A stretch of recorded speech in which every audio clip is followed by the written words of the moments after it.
بسم اللہ الرحمن الرحیم لا تحرک به لسانک لتعجل به۔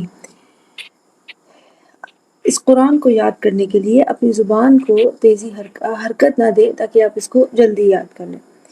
بیسیکلی یہ آیت نمبر 16 ہے اس سورت کی۔ آیت نمبر 16 سے 19 تک کی 4 آیات جو ہیں اللہ تعالیٰ نے رسول اللہ صلی اللہ علیہ وسلم کو مخاطب کر کر بات کی۔ اس سے پہلے کی آیات بھی منکرین آخرت سے ہیں، اس کے بعد کی آیات میں خطاب بھی منکرین آخرت سے ہے۔ So there is a kind of switch. Basically اس کو سمجھنے کے لیے ہم اسے کہتے ہیں التفات۔ اس کو سمجھنے کے لیے التفات کیا ہوتا ہے؟ ایک آسان سی اگزامپل ہے کہ ایک ٹیچر ہے کلاس میں، اگر وہ 5-10 منٹ لیٹ ہوگی، ٹھیک ہے، تو جب وہ سیڑھیاں چڑھ رہی تھی، ٹھیک ہے، اپنی کلاس تک پہنچنے کے لیے، تو اس نے سیڑھیاں پہ چڑھتے ہی دیکھا کہ کچھ بچے جو ہیں وہ کلاس کے باہر ہیں اور کلاس میں بہت زیادہ شور ہے، ٹھیک ہے۔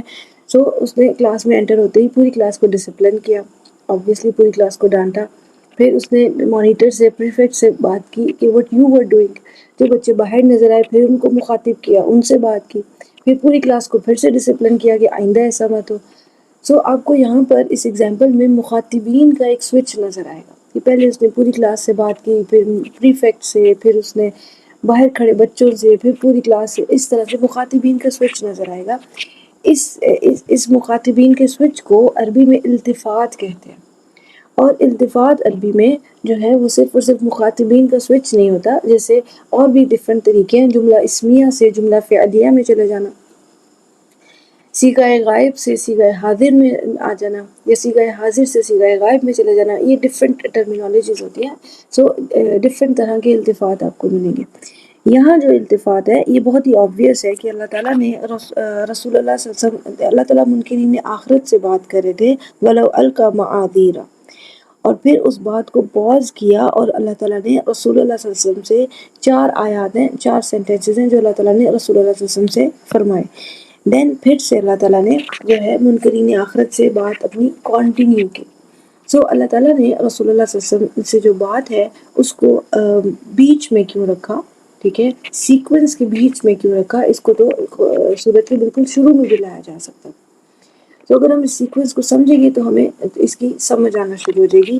بیسیکلی وَلَوْ أَلْقَى مَعَاذِيرَ کی جو آیت ہے، اس کے بعد جو آیات ہے ان کا ٹاپک ہے عجلت یعنی جلد بازی، ٹھیک ہے، جلد بازی۔ جیسے انسان دنیا کی نعمتوں کو انسان دنیا کے نعمتوں کو، دنیا کے فائدوں کو حاصل کرنے کے لیے بہت عجلت کا شکار ہوتا ہے کہ مجھے یہ بھی مل جائے، یہ بھی مل جائے، یہ بھی ضروری ہے، وہ بھی ضروری ہے، اور اس عجلت میں کس چیز کو اگنور کر دیتا ہے؟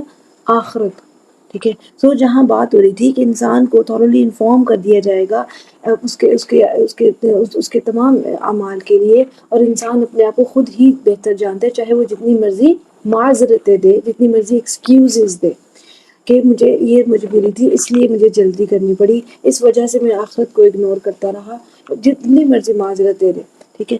تو جو اگلا ٹاپک ہے لا تحرک بھی لسانک، یہاں سے لے کر اس سلائیڈ کے اینڈ تک وتذرون الآخرہ، یہ بیسیکلی کل کا کل ٹاپک ہی عجلت ہے۔ جب اللہ تعالیٰ نے عجلت کے ٹاپک کو ایکسپلین کیا منکرین آخرت کے لیے، تو اللہ تعالیٰ نے اس سے پہلے اپنے رسول کی عجلت کو شو کیا، اپنے رسول کی عجلت کو شو کیا۔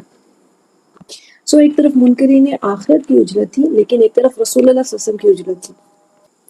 جیسے کہ آپ کو نظر آ رہا ہے لا تحرک به لسانک لتعجل به، سیم ورڈ ہے عجلت کا، اور بالکل اینڈ پہ کلا بل تحبون العاجلہ، تو سیم ٹاپک ہے عجلت۔ اب لیٹس ایکسپلور کہ رسول اللہ صلی اللہ علیہ وسلم کی عجلت تھی کیوں۔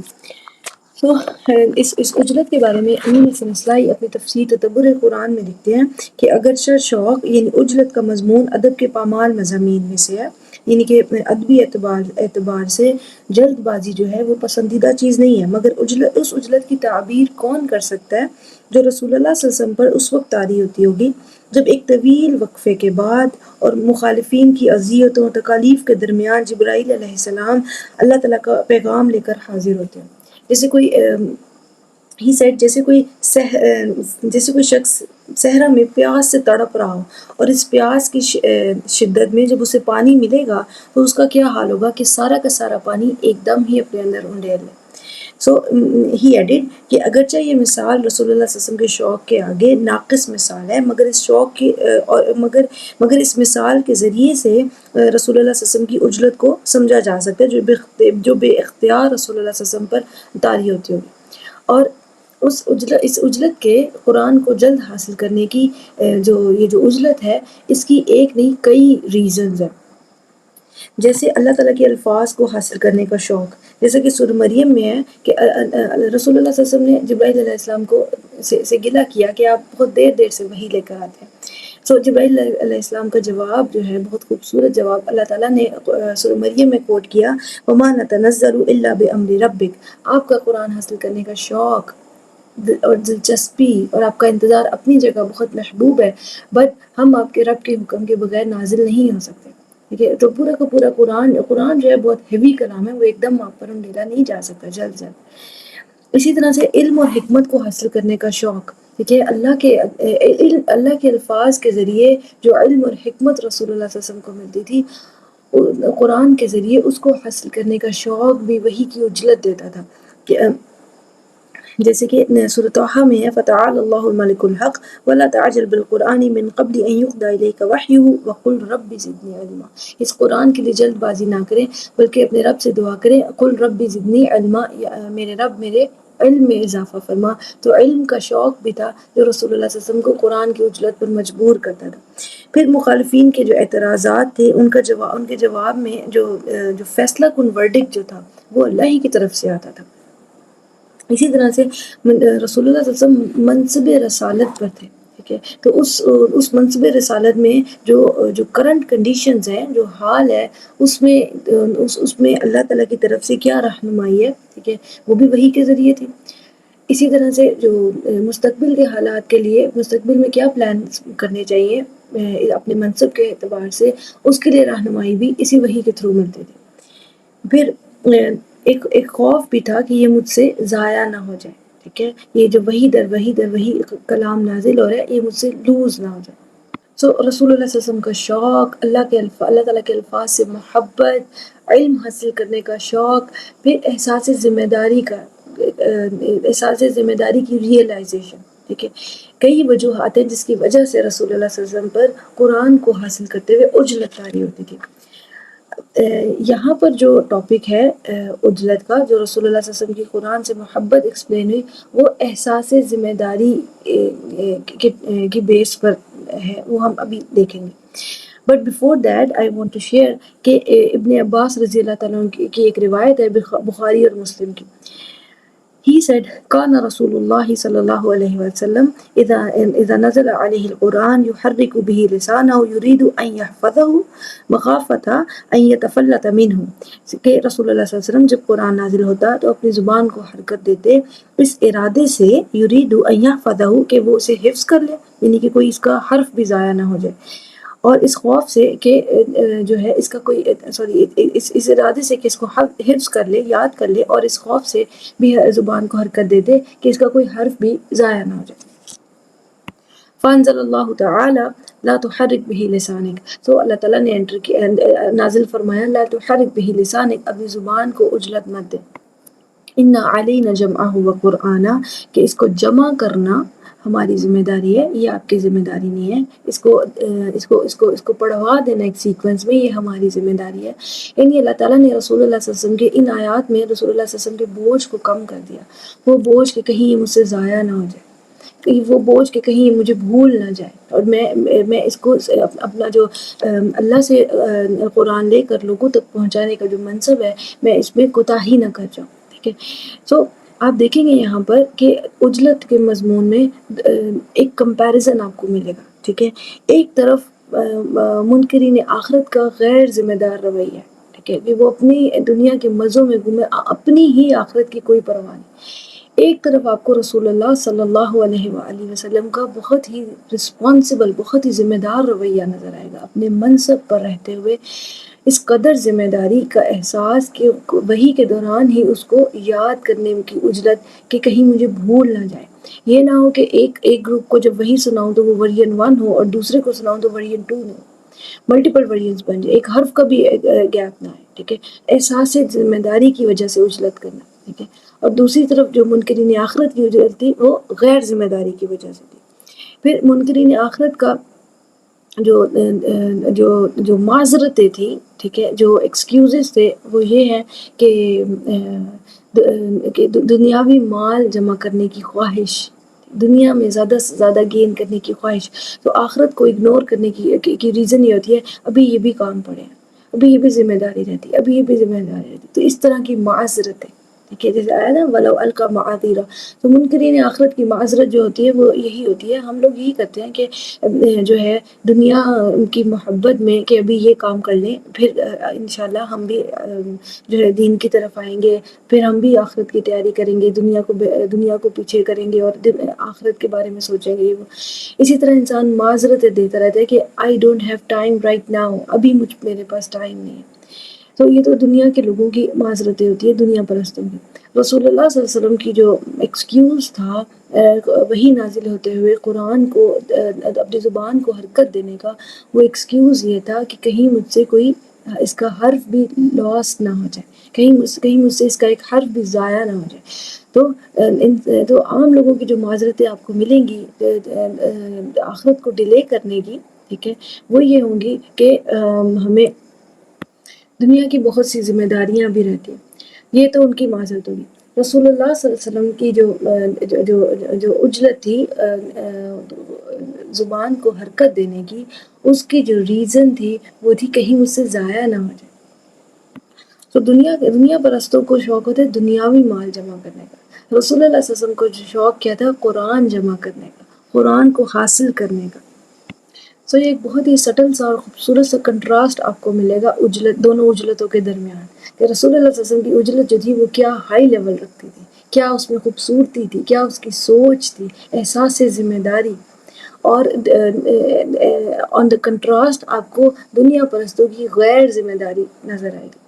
سو اللہ تعالیٰ نے فرمایا ان علینا جمعہ وقرآنہ، کہ ہم پر انا جو ہوتا ہے وہ ہوتے حرف تحقیق کہتے ہیں، جیسے یہ تاکید کے لیے ہوتا ہے کہ یقیناً شورٹی دینے کے لیے ہوتا ہے کہ اس میں کوئی شک نہیں، ان علینا ہم پر ہی ہے، ٹھیک ہے، علینا اس میں جار مجرور مقدم ہے تو شورٹی کا لیول اور زیادہ بڑھ جاتا ہے، بلکہ اختصاص بھی ایڈ ہوتا ہے کہ کیا مطلب یقیناً صرف اور صرف ہم پر ہی ہے، یہ صرف اور صرف ہماری ذمہ داری ہے۔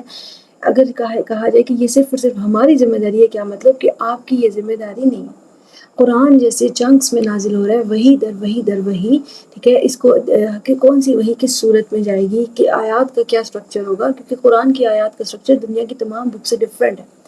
جیسے سورہ عصر ہے، اس کی سورہ عصر جو ہے وہ بیسکلی پوری کی پوری سورت جو ہے وہ ایک ہی سینٹنس ہے، لیکن اللہ تعالیٰ نے اس کو 3 آیات میں ڈیوائڈ کیا، جبکہ آپ آیت الکرسی کو دیکھتے ہیں کہ وہ ایک ہی آیت میں بیسکلی 9 سینٹنسز ہیں۔ سو قرآن کا جو سٹرکچر ہے وہ ٹوٹلی ڈفرینٹ ہے۔ سو اللہ تعالیٰ نے رسول اللہ صلی اللہ علیہ وسلم کو اس ذمہ داری سے بری کرتے ہوئے، یا کہہ لو کہ ان کو یہ یقین دلاتے ہوئے کہ آپ پر تو یہ ذمہ داری ہے ہی نہیں، ہم پر واجب ہے اس کو جمع کرنا۔ اور یہ جو جمع کا ورڈ ہے یہ بہت ہی کہہ لو کہ نا انکلوسیو ورڈ ہے، یہاں پہ جامع ورڈ ہے کہ اس کو آپ کے سینے میں جمع کرنا، وہی کہ ہر ٹکڑے کو پورے قرآن ایک بک میں پرونا، ٹھیک ہے، صورتوں کی ترتیب، آیات کے نشان، یہ سب کی سب اس کی گیدرنگ جو ہے، ہر طرح سے اس قرآن کو جمع کرنا ہم پر واجب ہے، ہماری ذمہ داری ہے۔ آپ اس ذمہ داری سے آزاد ہیں، یہ آپ کی ذمہ داری نہیں اس کو، اور پھر نہ صرف اس کو جمع کرنا بلکہ اس کو پڑھوا دینا بھی ہماری ذمہ داری ہے، ٹھیک ہے۔ تو روایات میں آتا ہے کہ رسول اللہ صلی اللہ علیہ وسلم ہر رمضان جبرائیل علیہ السلام کے ساتھ جتنا قرآن نازل ہوا ہوتا تھا اس کی قرأت کیا کرتے تھے، اس کو ریپیٹ کیا کرتے تھے، اور آخری رمضان میں روایات کے مطابق رسول اللہ صلی اللہ علیہ وسلم نے 2 دفعہ کمپلیٹ کیا، سو اس کو پورا کا پورا امت کو پڑھوا دیا، ٹھیک ہے۔ سو ان علینا جمع ہوا قرآن، اللہ تعالیٰ نے رسول اللہ صلی اللہ علیہ وسلم کو تسلی دی کہ آپ اپنی زبان کو حرکت نہ دیں اور خود پر بوجھ محسوس نہ فرمائیں، اس پر ہم پر واجب ہے اس کا جمع کرنا بھی اور اس کو پڑھوا دینا بھی۔ فَإِذَا قَرَأْنَهُ، تو جب ہم اس کو پڑھوائیں، جب آپ کو یہ پڑھایا جائے، ہم آپ اس کو پڑھوائیں، فَاتَّبِعْ قُرْآنَ، تو آپ جو ہے اپنے ذہن، اپنی فکر اور سوچ کو اس کے پڑھنے پر رکھیں، یعنی خاموشی سے سنیں، غور سے سنیں کہ آپ پر کیا نازل کیا جا رہا ہے، یاد کرنے کی دقت اپنے اوپر سوار مت کریں۔ ٹھیک ہے. پھر اللہ تعالیٰ نے فرمایا ثم ان علینا بیانا، اور پھر اس کے بعد اس کی جو ایکسپلینیشن ہے یقیناً ہم پر ہی واجب ہے. اس کی ایکسپلینیشن، ہر طرح کی ایکسپلینیشن بھی ہم ہی کریں گے. ٹھیک ہے، نازل کرنے کے بعد ہر طرح کی ایکسپلینیشن بھی ہم ہی کریں گے. سو اللہ تعالیٰ نے تاکید سے رسول اللہ صلی اللہ علیہ وسلم کو اس کی بھی تسلی دے دی کہ اس کی وضاحت بھی ہم پر ہی، ہمارے ہی ذمہ ہے. ایک اور سٹل سی خوبصورتی ہے جو آپ اس میں ان آیات میں دیکھیں گے کہ وہی کون لے کر آتا تھا؟ جبرائیل علیہ السلام. سو جبرائیل علیہ السلام وہی پڑھاتے تھے. اللہ تعالیٰ کے حکم سے جبرائیل علیہ السلام پڑھاتے تھے. سو اللہ تعالیٰ نے اس پوری ڈسکشن میں جبرائیل علیہ السلام کو مائنس کر دیا. اللہ تعالیٰ نے خود کو رسول اللہ صلی اللہ علیہ وسلم سے مخاطب کیا. جبرائیل علیہ السلام جو کہہ لو کہ جو تمام فرشتوں کے سردار ہیں، بٹ جو کہہ لو کہ پیغام پہنچانے کے لیے، اللہ کا پیغام پہنچانے کے لیے جو بیچ کا قاصد تھا، اللہ تعالیٰ نے اس کو منظر سے نکال دیا اور رسول اللہ صلی اللہ علیہ وسلم سے ایسے بات کی جیسے اللہ تعالیٰ ڈائریکٹ ہو کر بات کی، جیسے محبت سے، اپنائیت سے کسی تیسرے کے ذکر کو ہی بیچ میں سے نکال دیا. So it is beautiful. سو اللہ تعالیٰ نے فرمایا جمعہ و قرآن و بیانہ، اس کا جمع کرنا، اس کا پڑھوا دینا اور اس کی وضاحت کرنا علینا، ہم پر ہی واجب ہے. اور اس میں آپ تینوں الفاظ کے لیے آپ دیکھیں گے علینا مقدم ہے. سو یہ جو اورنج والی آیات ہیں، 4 آیات، اس کو ہم ختم کر چکے. جب اس کے بعد پھر سے کنیکشن بنتا ہے کلا بل تحبون العاجلہ وتذرون الآخرہ، یعنی کہ منکرین آخرت سے اللہ تعالیٰ نے اپنی ڈسکشن کو ریزیوم کیا، کنٹینیو کیا، اور اللہ تعالیٰ نے فرمایا کلا، تمہارا یہ جو رویہ ہے دنیا پرستی کا اور دنیا کی محبت میں عاجلہ بیسیکلی دنیا کو کہا گیا کہ دنیا کی محبت میں جو ہے آخرت کو بالکل ترک کر دینا، آخرت کو بالکل اگنور کر دینا، اس سے توجہ ہی ہٹا دینا. ذر کہتے ہی ترک توجہ ہے.